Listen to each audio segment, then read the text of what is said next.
Apocalypse. Voici la révélation que Dieu a donnée à Jésus-Christ, afin qu'il montre à ses serviteurs ce qui doit arriver bientôt. Jésus l'a communiqué par son ange à son serviteur Jean, qui a fidèlement rapporté tout ce qu'il a vu concernant le message de Dieu et ce que Jésus-Christ a accompli. Heureux celui qui lit à haute voix cette prophétie, et heureux ceux qui écoutent et obéissent à ses paroles, car le moment est proche. De la part de Jean, à l'adresse des 7 églises d'Asie. Que la grâce et la paix vous soient accordées de la part de celui qui est, qui était et qui vient, ainsi que des 7 esprits qui se tiennent devant son trône. Que la grâce et la paix vous soient également données par Jésus-Christ, le témoin fidèle, le premier-né d'entre les morts, et le souverain des rois de la terre. À celui qui nous aime, qui nous a délivrés de nos péchés par son sang, et qui a fait de nous un royaume, des prêtres au service de Dieu, son Père, soit la gloire et la puissance pour les siècles des siècles. Amen.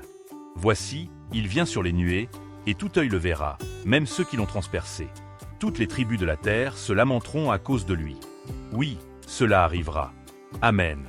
Le Seigneur Dieu déclare, « Je suis l'alpha et l'oméga, celui qui est, qui était et qui vient, le Tout-Puissant. » Moi, Jean, votre frère et compagnon dans les tribulations, dans le royaume et dans la persévérance en Jésus-Christ, je me trouvais sur l'île de Patmos à cause de la parole de Dieu et du témoignage de Jésus. En un jour consacré au Seigneur, je fus saisi par l'Esprit, et j'entendis derrière moi une voix forte, semblable à une trompette. Elle disait, « Ce que tu vois, écris-le dans un livre et envoie-le aux 7 églises. À Éphèse, à Smyrne, à Pergame, à Thyatire, à Sardes, à Philadelphie et à Laodicée. » Quand je me retournai pour voir celui qui me parlait, je vis 7 chandeliers d'or, et au milieu des chandeliers se tenait quelqu'un qui ressemblait à un fils d'homme. Il était vêtu d'une longue robe, avec une ceinture d'or autour de la poitrine. Sa tête et ses cheveux étaient blancs comme de la laine, aussi blancs que la neige, et ses yeux flamboyaient comme du feu. Ses pieds resplendissaient comme du bronze chauffé à blanc, et sa voix retentissait comme le bruit des grandes eaux. Dans sa main droite, il tenait 7 étoiles, et une épée tranchante à 2 tranchants sortait de sa bouche. Son visage brillait comme le soleil dans tout son éclat. Quand je le vis, je tombai à ses pieds, comme mort. Mais il posa sur moi sa main droite et dit, « Ne crains pas, je suis le premier et le dernier, celui qui est vivant. J'étais mort, mais maintenant, je suis vivant pour l'éternité, et je détiens les clés de la mort et du séjour des morts. Écris donc ce que tu as vu, ce qui est et ce qui arrivera après cela. » Il continua, « Voici le mystère des 7 étoiles que tu as vues dans ma main droite et des 7 chandeliers d'or. Les 7 étoiles sont les anges des 7 églises, et les 7 chandeliers sont les 7 églises. Message à l'église d'Éphèse. Voici ce que tu dois écrire à l'ange de l'église d'Éphèse. Celui qui tient les 7 étoiles dans sa main droite, celui qui marche au milieu des 7 chandeliers d'or, déclare ceci. Je connais tes œuvres, tes efforts et ta persévérance. Je sais que tu ne peux tolérer les méchants, que tu as éprouvé ceux qui se prétendent apôtres et qui ne le sont pas, et que tu les as trouvés menteurs. Tu as de la persévérance et tu as souffert à cause de mon nom sans te lasser. Mais j'ai ceci contre toi. Tu as abandonné ton premier amour. Souviens-toi donc d'où tu es tombé, repens-toi et reviens à tes premières œuvres. Sinon, je viendrai à toi et j'ôterai ton chandelier de sa place, à moins que tu ne te repentes. Cependant, tu as ceci pour toi. Tu détestes les œuvres des Nicolaïtes, que je déteste aussi. Celui qui a des oreilles, qu'il écoute ce que l'Esprit dit aux églises. À celui qui vaincra, je donnerai à manger de l'arbre de vie qui est dans le paradis de Dieu. Message à l'église de Smyrne. Voici ce que tu dois écrire à l'ange de l'église de Smyrne, celui qui est le premier et le dernier, celui qui était mort et qui est revenu à la vie, déclare ceci. Je connais ta détresse et ta pauvreté, pourtant, tu es riche. Et les calomnies de ceux qui se prétendent juifs, mais qui ne le sont pas, ils sont une synagogue de Satan. Ne crains pas ce que tu vas souffrir. Voici, le diable jettera certains d'entre vous en prison pour vous éprouver, et vous aurez une tribulation de 10 jours. Sois fidèle jusqu'à la mort, et je te donnerai la couronne de vie. Celui qui a des oreilles, qu'il écoute ce que l'Esprit dit aux églises. Celui qui vaincra n'aura pas à souffrir de la seconde mort. Message à l'église de Pergame. Voici ce que tu dois écrire à l'ange de l'église de Pergame. Celui qui a l'épée aiguë à 2 tranchants déclare ceci. Je sais où tu demeures, là où se trouve le trône de Satan. Pourtant, tu demeures attaché à mon nom et tu n'as pas renié ta foi en moi. Même au temps où Antipas, mon fidèle témoin, a été mis à mort chez vous, là où habite Satan. Mais j'ai quelques reproches à te faire. Tu as parmi toi des gens qui suivent l'enseignement de Balaam, cet homme qui enseigna à Balak comment entraîner les Israélites à pécher en mangeant des viandes sacrifiées aux idoles et en se livrant à l'immoralité. De même, tu as aussi des gens qui suivent l'enseignement des Nicolaïtes. Repens-toi donc. Sinon, je viendrai bientôt à toi et je les combattrai avec l'épée de ma bouche. Celui qui a des oreilles, qu'il écoute ce que l'Esprit dit aux églises. À celui qui vaincra, je donnerai de la manne cachée, et je lui donnerai une pierre blanche, sur laquelle est inscrit un nouveau nom, que personne ne connaît, sinon celui qui le reçoit.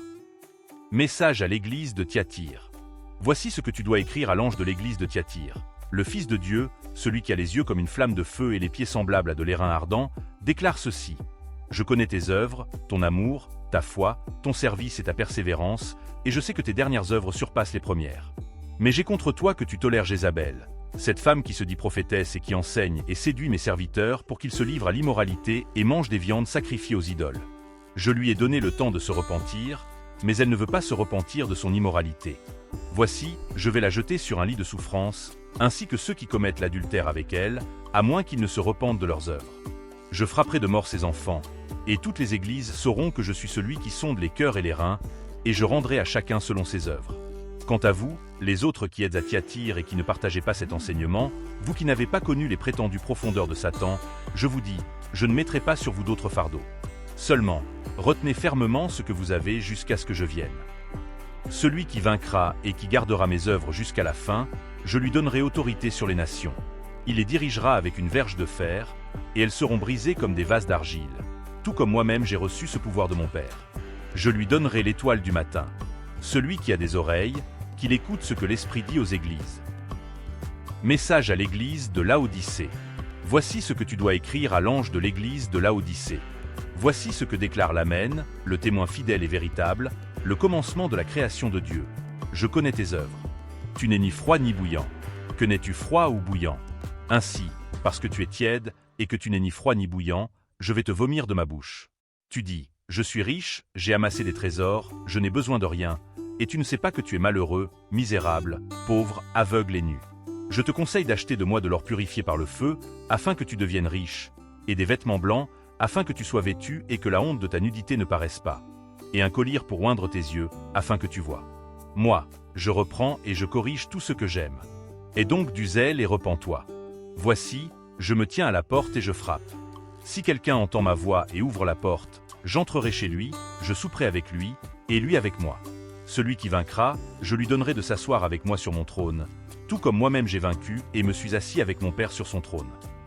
Celui qui a des oreilles, qu'il écoute ce que l'Esprit dit aux églises. La vision de l'adoration céleste, Apocalypse 4. Après cela, je regardai, et voici, une porte était ouverte dans le ciel.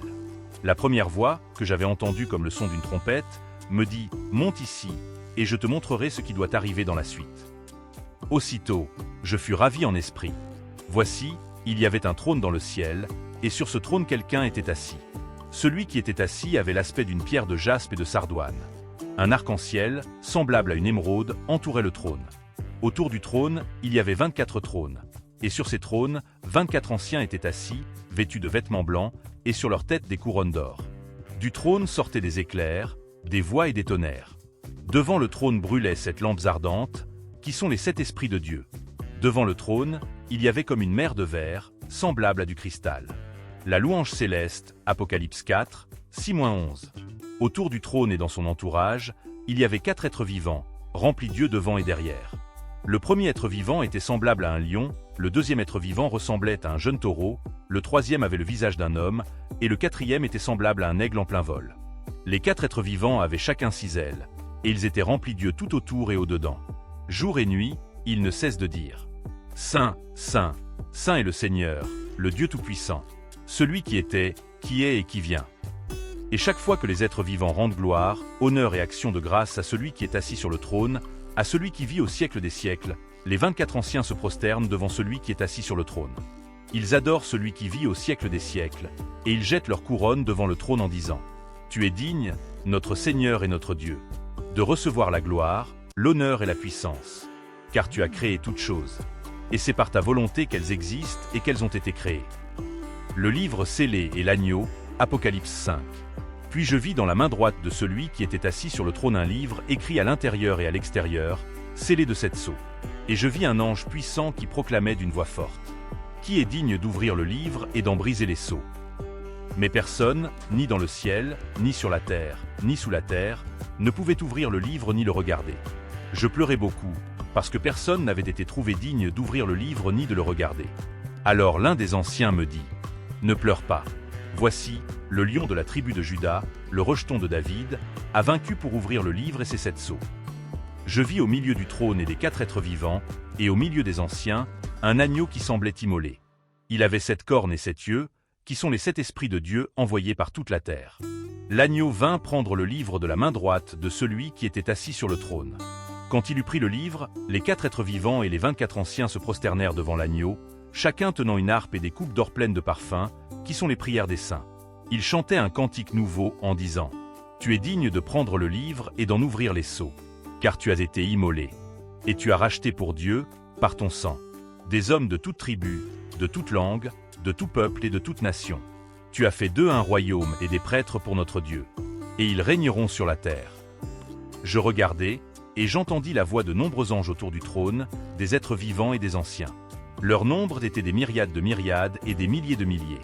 Ils disaient d'une voix forte « L'agneau qui a été immolé est digne de recevoir la puissance, la richesse, la sagesse, la force, l'honneur, la gloire et la louange. » Et toutes les créatures qui sont dans le ciel, sur la terre, sous la terre et sur la mer, et tout ce qui s'y trouve, je les entendis dire à celui qui est assis sur le trône et à l'agneau, soit la louange, l'honneur, la gloire et la domination, au siècle des siècles. Les 4 êtres vivants disaient « Amen ». Et les anciens se prosternèrent et adorèrent les 7 sceaux et la souveraineté de Dieu. Nous pourrions maintenant méditer sur la signification des sceaux. Le premier sceau révèle un cavalier sur un cheval blanc, symbolisant la conquête spirituelle. Le deuxième sceau dévoile un cavalier sur un cheval rouge, annonçant la guerre. Le troisième sceau introduit un cavalier sur un cheval noir, représentant la famine. Le quatrième sceau montre un cavalier sur un cheval pâle, personnifiant la mort. Chacun de ces sceaux nous rappelle que Dieu détient le contrôle ultime sur l'histoire humaine. Même dans le chaos, sa souveraineté demeure. Un appel à la fidélité et à l'espérance. Le message des églises, les visions célestes et la révélation des sceaux appellent chaque croyant à persévérer dans la foi. Bien-aimés, gardez à l'esprit que cette vie n'est qu'un passage. Dieu nous appelle à être des témoins fidèles, à marcher dans la lumière et à porter du fruit en attendant la venue de son royaume. Prenez ce moment pour examiner votre cœur. Suivez-vous encore fidèlement l'agneau? Êtes-vous en paix avec Dieu et en communion avec votre prochain? Si vous entendez sa voix aujourd'hui, n'endurcissez pas votre cœur. Ouvrez-lui la porte, et il entrera pour demeurer avec vous. La révélation du 5e sceau, les âmes sous l'autel, Apocalypse 6, 9-11.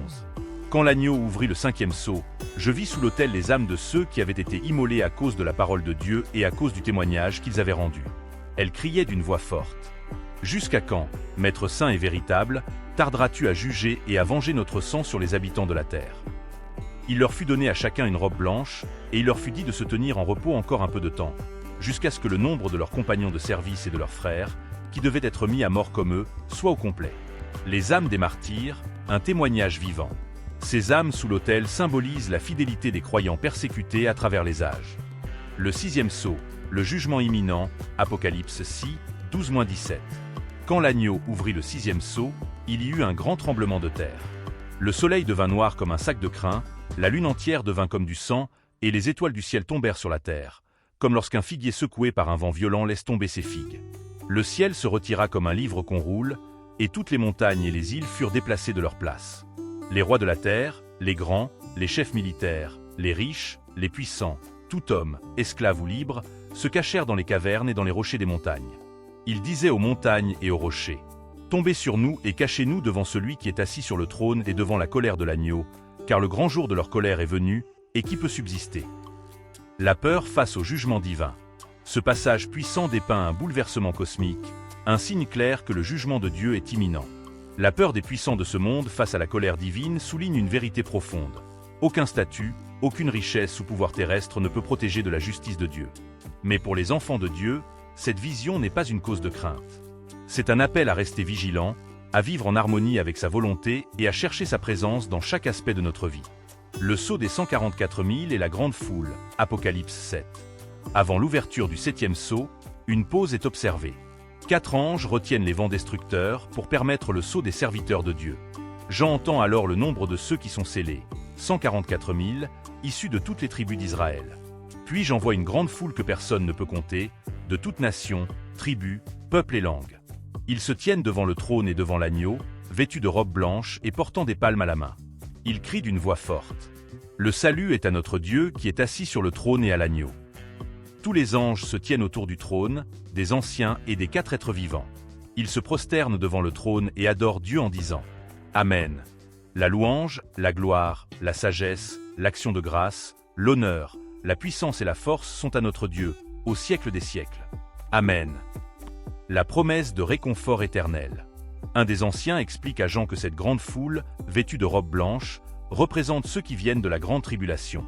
Ils ont lavé leurs robes et les ont blanchies dans le sang de l'agneau. Il leur est promis que Dieu les abritera sous sa tente. Ils n'auront plus faim, ils n'auront plus soif. Le soleil ne les frappera plus, ni aucune chaleur brûlante. Car l'agneau qui est au milieu du trône sera leur berger. Il les conduira aux sources des eaux de la vie, et Dieu essuiera toute larme de leurs yeux. Application pour aujourd'hui. Bien-aimés, ces visions de l'Apocalypse ne sont pas simplement des images prophétiques lointaines. Elles sont une invitation à nous préparer, à sanctifier notre marche et à renouveler notre confiance en Dieu. Nous ne savons pas quand le dernier sceau sera ouvert, mais nous savons que l'agneau vainqueur nous appelle à lui. Il nous offre des robes blanches, un signe de rédemption et de victoire. Vivons dans l'espérance, conscients que chaque larme sera essuyée et que chaque épreuve nous prépare pour une gloire éternelle. Prenez courage, frères et sœurs, car l'agneau est digne.